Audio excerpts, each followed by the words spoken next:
দেখতে দেখতে আইপিএল এর ফাইনাল, দুটো দল মুখোমুখি, যুযুধান দুই পক্ষ। অর্থাৎ আমরা যদি পয়েন্ট টেবিলের দিকে তাকাই তাহলে ঠিক যেভাবে খেলাটা শেষ হয়েছিল, অর্থাৎ 1 নম্বর টিম 2 নম্বর টিম, সেই 1 আর 2 অনেকগুলো ম্যাচ খেলে অনেক হিসেব নিকেশের পর তারা মুখোমুখি হচ্ছে ফাইনালে। রয়্যাল চ্যালেঞ্জার্স ব্যাঙ্গালোর এবং তার সঙ্গে রয়েছে পাঞ্জাব কিংস। কিন্তু ফাইনালে কে জিততে চলেছে, শেষ হাসি কে হাসবে, সেটা আর কিছুটা সময়ের অপেক্ষা। কিন্তু তার আগে জ্যোতিষশাস্ত্র কি বলছে আমরা এই বিষয়ে জানবো। বিখ্যাত জ্যোতিষী দেবযানী ভট্টাচার্য দাস এই মুহূর্তে আমাদের সঙ্গে সরাসরি রয়েছেন। আপনাকে স্বাগত জানাই আজ তাক বাংলায়।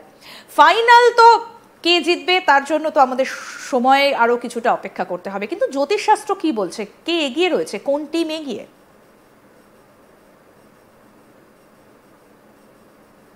আমি যেরকম ভাবে ক্যালকুলেশন করলাম তাতে যেটা দেখা যাচ্ছে পাঞ্জাবের দিকে পাল্লা কিন্তু একটু ভারী, যদিও হাড্ডাহাড্ডি লড়াই হবে এবং অবশ্যই সেন্টিমেন্টালি আমাদের আরসিবির কিন্তু অনেকটাই মানে ফ্যান বেস বেশি বা অনেক কিছুই বেশি, কিন্তু তবু কালকে কিন্তু আমি পাঞ্জাবকেই এগিয়ে রাখবো। জ্যোতিষশাস্ত্র মতে কালকে পাঞ্জাবের পাল্লা ভারী। আচ্ছা, জ্যোতিষশাস্ত্র মতে আপনি বলছেন যে পাঞ্জাবের জেতার সম্ভাবনা অনেকটা বেশি। আপনি তো সংখ্যাতত্ত্বের দিক থেকেও অনেক বিচার করে থাকেন, সংখ্যাতত্ত্ব নিয়েও আপনি কাজ করেন। পাঞ্জাবের কি এই যে ডেটে ফাইনাল হচ্ছে, অর্থাৎ ফাইনাল রয়েছে 3 জুন, এই 3 তারিখের সঙ্গে পাঞ্জাবের কি কোনো একটা পজিটিভ রিলেশন রয়েছে, একটা সম্পর্ক রয়েছে, সেই কারণে কি কোথাও একটা এগিয়ে পাঞ্জাব? শুধু একটা দেখলে হয় না, 3 তারিখের সাথে ডিরেক্টলি যে সেইভাবে দেখলে হয় না, খেলাটাও তো হচ্ছে আহমেদাবাদে। তো সেই জায়গা থেকে আমি সব দিক থেকেই পাচ্ছি যে পাঞ্জাব খানিকটা অ্যাডভান্টেজের জায়গায় কিন্তু কালকে থাকবে। প্লাস কালকের আমরা যে পুরো ডেটটা পাচ্ছি সেটা আসছে 9। আচ্ছা, তো সংখ্যাতত্ত্ব অনুযায়ী 9 হচ্ছে মঙ্গলের নাম্বার এবং কালকে মঙ্গলের বছর। আর কিছু না হোক দেশবাসী কিন্তু একটা হাড্ডাহাড্ডি লড়াই কাল দেখবে। আচ্ছা, বেশ একটা মহাযুদ্ধ পরিস্থিতি হওয়া উচিত, সেটা তো দেখবে। খেলাটা আমরা খুব এনজয় করব, তবে একটা 19-20-এর জায়গায় আমি পাঞ্জাবকে একটু এগিয়ে রাখবো। আচ্ছা, আপনি পাঞ্জাবকে এগিয়ে রাখছেন, আহমেদাবাদে খেলা এবং সবকিছু বিচার করে আপনি এগিয়ে রাখছেন পাঞ্জাবকে। একই ভাবে আমি যদি একটু ব্যাঙ্গালোরের দিকে যাই, রয়্যাল চ্যালেঞ্জার্স ব্যাঙ্গালোর এই প্রথম ফাইনালে উঠছে একটা দল, বিরাট কোহলি। তাকে হয়তো আর দেখতে পাওয়া যাবে না, আর তাকে দেখতে পাওয়া যাবে না এই T20-তে। তো বিরাট কোহলির কাছে এই ফাইনালটা কতটা মানে রান উঠবে কি ব্যাটে বিরাট কোহলির, কি মনে হচ্ছে তার কেমন যাবে, তার ব্যক্তিগতই বা কেমন যাবে? দেখো হিসেব মতো বিরাট কোহলি হচ্ছে 5th November born, 5th November born, এবং টোটাল যে ডেটটা পাই ওইটা আসে 6। তো সংখ্যাতত্ত্ব অনুযায়ী নাম্বার 3 আর নাম্বার 6 কিন্তু ইন সিঙ্ক, বুঝেছো? সেই হিসেবে আমরা একটা বলতে পারি। যদি বলেন দর্শকদেরকে আপনি যে টার্মটা ইউজ করলেন তার মানেটা 3, 3, 6, 9 এই তিনটে নাম্বার কিন্তু কানেকশন নাম্বার। আচ্ছা, 3, 6, 9 হচ্ছে কানেকশন নাম্বার। ঠিক আছে, কালকে ডেটটা 3, পুরো ডেটটা 9। বিরাট কোহলির যদি আমরা 5th নভেম্বর 5, 11, 1988 1988 কে যোগ করি তাহলে আসছে 6। বুঝেছো?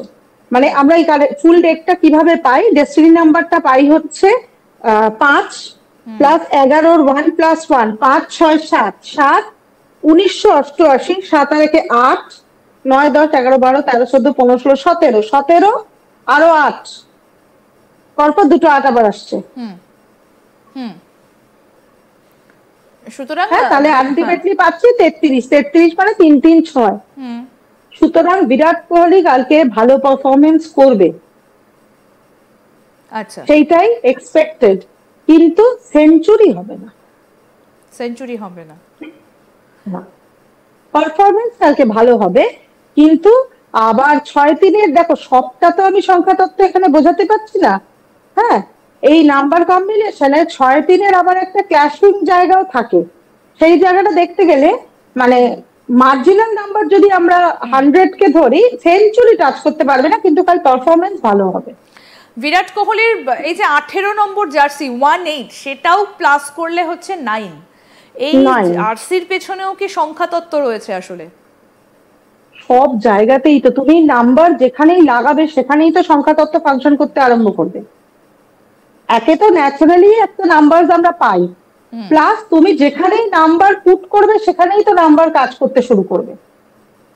নাম্বারের এনার্জি তো মারাত্মক, নাম্বারের একটা ভাইব্রেশন দিয়ে তো সমগ্র বিশ্ব ইউনিভার্স সবকিছুই তো চলছে। তো সেক্ষেত্রে লাস্ট ম্যাচ হিসেবে আমরা ভাবতেই পারি বিরাট কোহলি আমাদের দেবে, কিন্তু এটা ঠিক প্রত্যেকটা মানুষের কালকে প্রত্যেকটা মানুষের মানে উচিত হচ্ছে এই ম্যাচটা মন দিয়ে দেখা, কারণ একটা মজার ম্যাচ হতে চলেছে। ভালো এন্টারটেনমেন্ট আমরা দেখবো, ভালো লড়াই দেখবো, মানে একটা খেলার মতো খেলা দেখবো, তাই স্পোর্টসম্যান স্পিরিট নিয়ে দেখতে বসা উচিত। দেবযানী, যেটা আপনার কাছ থেকে জানতে চাইছিলাম যে কেন ব্যাঙ্গালোরের পক্ষে আহমেদাবাদ বা এই 3 জুন একেবারে খাপ খাচ্ছে না, কারণটা কি? সেটাও কি সেই সংখ্যাতত্ত্ব? জায়গার ক্ষেত্রে না অনেক জায়গায় আমরা অনেক কিছু ভাবে দেখি, তার মধ্যে শুধু সংখ্যাতত্ত্ব নয়, একটা আছে ক্ষেত্র জ্যোতিষ। তো ক্ষেত্র জ্যোতিষের ল্যাটিটিউড লঙ্গিটিউডেরও একটা ব্যাপার থাকে।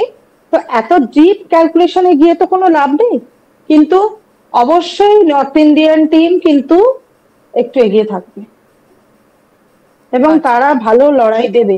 তবু বিরাট কোহলির দিন কিন্তু কাল ভালো।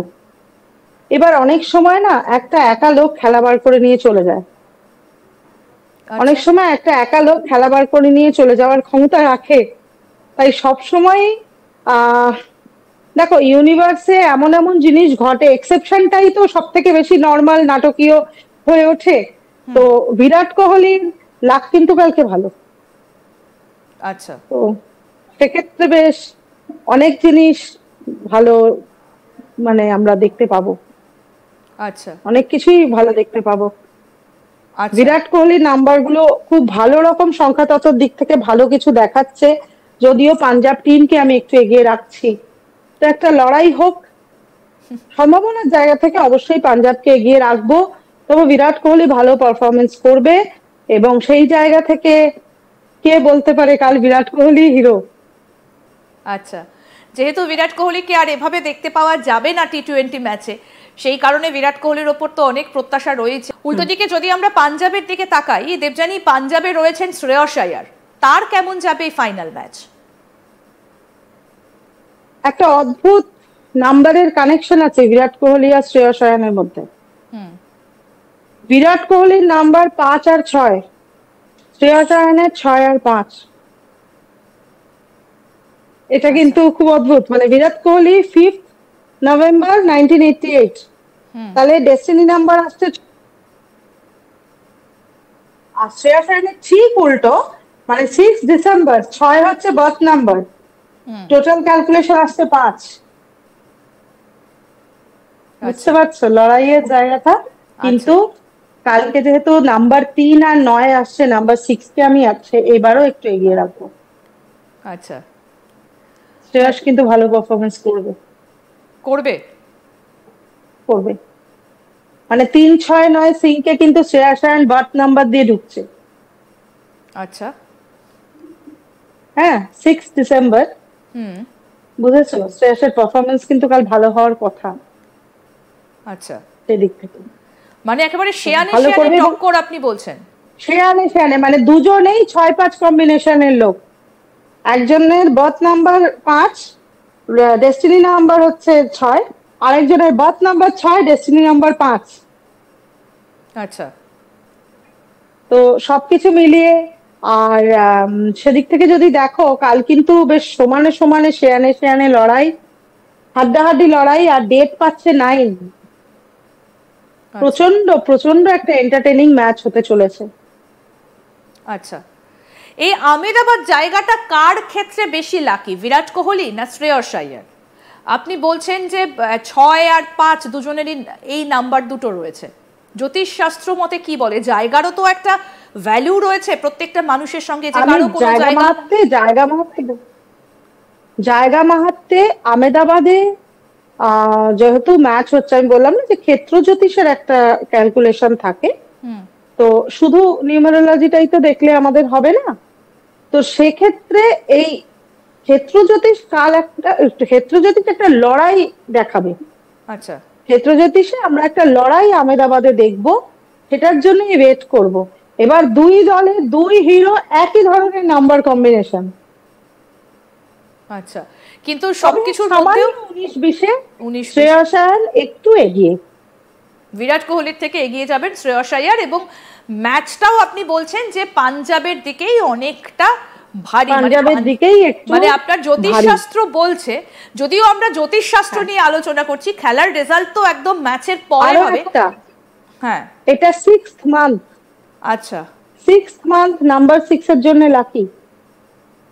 আচ্ছা, মানে এক্ষেত্রেও শ্রেয়স আয়ার এগিয়ে সব দিক থেকে একটু একটু এগিয়ে। ঠিক, অনেক ধন্যবাদ, অনেক ধন্যবাদ দেবযানী, আপনাকে অনেক ধন্যবাদ। তো প্রখ্যাত জ্যোতিষী দেবযানী ভট্টাচার্য দাস আমাদের সঙ্গে ছিলেন এবং একই সঙ্গে তিনি সংখ্যাতত্ত্বের বিচার, ক্ষেত্র জ্যোতিষ সবটাই বিচার করলেন এবং বিচার করে তিনি কিন্তু এগিয়ে রাখলেন পাঞ্জাবকে এবং শ্রেয়স আয়ারকে তিনি এগিয়ে রাখছেন। যদিও বিরাট কোহলির ভালো ফর্ম দেখতে পাওয়া যাবে ফাইনাল ম্যাচে, শেষ হাসি কে হাসে সেটা তো সময়ই বলবে, কিন্তু জ্যোতিষ শাস্ত্র অনুযায়ী এগিয়ে রয়েছে কিন্তু পাঞ্জাব এবং শ্রেয়স আয়ার। প্রত্যেক মুহূর্তের আপডেট আমরা তুলে ধরবো আপনাদের সামনে। দেখতে থাকুন আজ তাক বাংলা, সাবস্ক্রাইব করুন, নোটিফিকেশন পেতে বেল বাটন অপশন প্রেস করুন, হোয়াটসঅ্যাপেও ফলো করুন আজ তাক বাংলা।